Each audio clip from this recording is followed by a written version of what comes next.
खुलुमबाय लोगोफोर, मोनसे भिडिअ आपडेट होनो दाउ फिसा बर्डिं खालामनाय सोमोन्दै। दिनै दाउ फिसाया जाबाय। आं बे फिसाखौ जायनिफ्राय लाबोदों 4 सान आं बेनिफ्राय लाबोनाय जादों आरो आंनो दिनैजों 3 सान जासिगोन।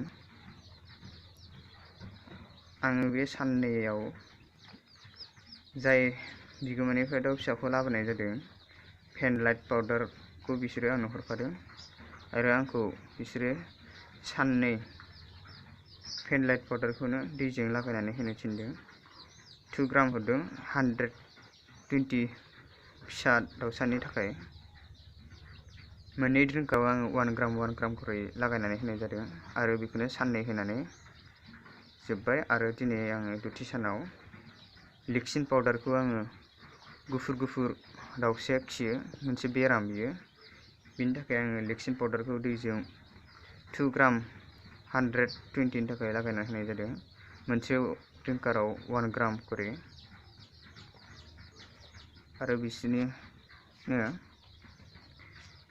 120 फिसायानो मादाव दाखालि मासे थैबाय आरो नै दा जाखिनि दङ बिसोर गासिबो मोजाङैनो दङ। हाग्राजोंनो जानांगौ मोजाङै थासिगोन आसा खालामबाय इसोरनि अननायाव।